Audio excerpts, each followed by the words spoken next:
A gente imagina que enlouquecer é perder o controle, gritar, se desconectar da realidade, virar alguém irreconhecível. Mas o que os casos reais mostram é o oposto. Quanto mais perto do colapso, mais lógico tudo parece por dentro. A pessoa não sente que está perdendo o controle, sente que, enfim, encontrou o controle. E é exatamente essa certeza que deveria te preocupar. 6h40 da manhã. O metrô está lotado, corpo colado em corpo. Ninguém olha pra ninguém. E no meio disso, tem uma pessoa parada, segurando na alça, olhando pro nada. Não é sono, não é cansaço. Os olhos estão abertos, mas não estão vendo nada ali na frente. Você já reparou nisso em alguém? Ou já foi você? Porque o estranho não é o olhar vazio. É que se você perguntasse pra essa pessoa no que você estava pensando, ela provavelmente não saberia responder. Não estava pensando em nada. E também não estava vazia. Ela simplesmente não estava ali. Isso tem nome. Chama dissociação. E antes que você associe essa palavra a algo grave, entenda o que ela realmente é. O cérebro reduzindo o volume do mundo. Porque o volume ficou alto demais para processar em tempo real. Não é fraqueza. É uma proteção automática, silenciosa, que a maioria das pessoas nunca percebeu que tem.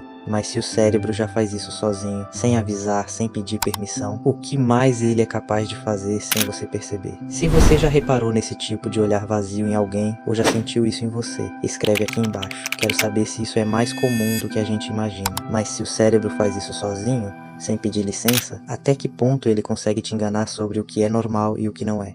Em 1973, um experimento respondeu essa pergunta de um jeito que ninguém esperava. Um grupo de pessoas completamente saudáveis decidiu fazer uma coisa estranha, se internar em hospitais psiquiátricos. De propósito, cada uma delas disse a mesma frase para os médicos: "Eu ouço uma voz dizendo a palavra vazio", e nada mais, sem outro sintoma, sem mentir de novo depois disso. Todas foram internadas, algumas ficaram lá por semanas. E aqui começa o que realmente importa. Uma vez dentro, elas voltaram a agir normalmente. Paravam de fingir qualquer coisa. Só viviam o dia a dia do hospital, esperando serem liberadas. Mas os médicos não viram isso como normal, viram como sintoma. Anotavam tudo. Até o simples ato de escrever num caderno virou, nos relatórios médicos, um comportamento da doença.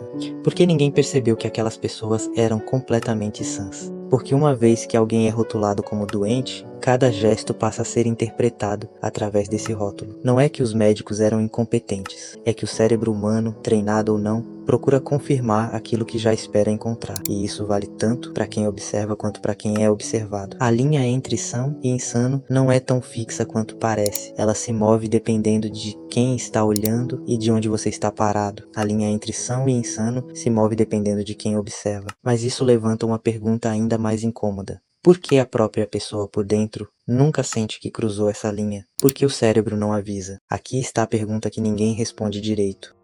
Se alguém está prestes a quebrar, por que essa pessoa não sente que algo está errado? A resposta é mais simples e mais perturbadora do que parece. O cérebro tem uma prioridade que vem antes de tudo: fazer sentido. Ele odeia inconsistência, odeia caos. Então, quando alguma coisa não bate, quando a realidade fica confusa demais, dolorosa demais, incoerente demais, ele não para te avisar: "Ei, isso aqui não faz sentido." Ele simplesmente cria uma narrativa nova, uma que fecha o quebra-cabeça, nem que seja distorcendo as peças. É por isso que uma pessoa em colapso não sente confusão, sente convicção. A história que o cérebro dela construiu, por mais distorcida que seja para quem está de fora, parece completamente lógica por dentro. E isso muda tudo sobre como a gente enxerga esse processo, porque a gente sempre imaginou que enlouquecer fosse perder a lógica. Só que é o oposto. É a lógica trabalhando demais, tentando costurar sentido onde não tem, até criar uma versão da realidade que só faz sentido para quem está dentro dela. Coerência interna vem antes da verdade, sempre. E se o seu cérebro já prioriza isso todos os dias, em decisões pequenas, o que acontece quando a pressão aumenta de verdade? O cérebro prioriza fazer sentido, mesmo distorcendo a realidade para isso. E é exatamente esse mecanismo que explica um dos tipos de colapso mais comuns e mais difíceis de perceber a tempo. O caso da quebra silenciosa, ela não gritou. Não teve um dia de crise, um momento de virada que alguém pudesse apontar depois e dizer: "Foi ali." O que aconteceu com ela foi mais devagar e, por isso, mais difícil de perceber. Começou com noites mal dormidas, depois cancelar encontros só dessa vez, depois responder mensagens sem realmente ler, trabalhar mais horas, sentir menos. Cada semana, um pedaço da rotina normal ia sendo substituído por sobrevivência pura, e ninguém ao redor notou, porque nenhuma dessas mudanças sozinha parecia grave, até o dia em que ela não conseguiu sair da cama, não por preguiça. O corpo simplesmente parou de responder. Quando as pessoas próximas tentaram entender o que tinha acontecido, a resposta mais comum foi: eu não vi vindo. Mas na verdade, os sinais estavam todos lá, só que espalhados ao longo de meses, pequenos demais para soarem alarmes sozinhos. Porque o colapso mais comum não é uma explosão, é um apagamento. Um dia de cada vez,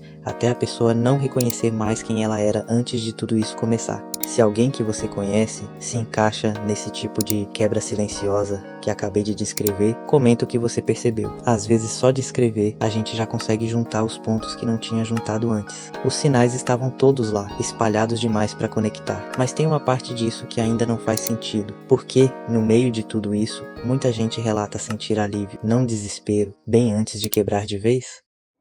A ironia central. Aqui está a parte que ninguém espera. A pessoa que está mais perto de quebrar não sente que está perdendo o controle. Ela sente o oposto. Pensa assim: durante meses, talvez anos, a vida dela pareceu confusa. Decisões difíceis, emoções que não faziam sentido, uma sensação constante de estar remando contra a maré. E de repente, no meio do colapso, alguma coisa clareia. As dúvidas somem. As decisões ficam simples. Ela sabe exatamente o que fazer, o que pensar, o que sentir. Só que essa clareza não é cura. É o cérebro finalmente conseguindo fechar aquela narrativa que ele vinha tentando construir esse tempo todo. E fechar uma narrativa, mesmo que distorcida, dá uma sensação de alívio gigante, alívio real, fisicamente sentido. É por isso que quem está vivendo isso raramente pede ajuda nesse momento, porque pela primeira vez em muito tempo não sente que precisa. Sente que finalmente entendeu tudo. E é exatamente essa certeza, essa paz repentina depois de tanto caos, que deveria acender um alerta em quem está observando de fora. Porque se a mente engana, a própria pessoa fazendo o colapso parecer clareza, como alguém de fora enxergaria a diferença entre as duas? Se o colapso parece clareza por dentro, fica impossível a própria pessoa perceber. Mas e quem está de fora? Também tem sinais passando despercebidos, só que por um motivo completamente diferente. Sinais que passam por normal.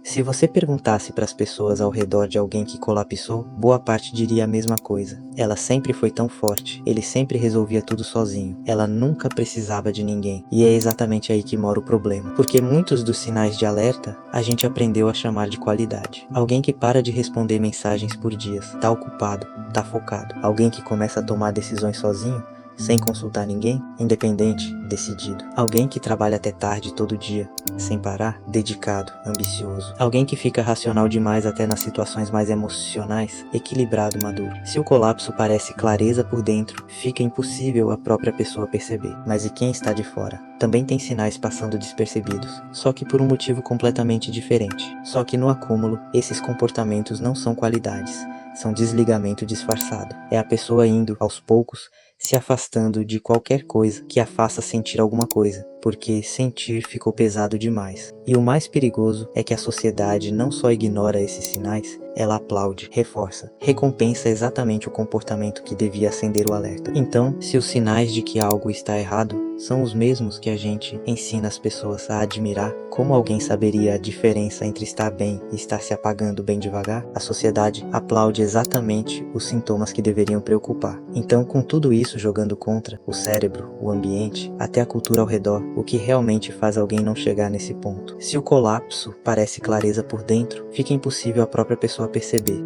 Mas e quem está de fora? Também tem sinais passando despercebidos, só que por um motivo completamente diferente. O que separa quem quebra de quem não quebra?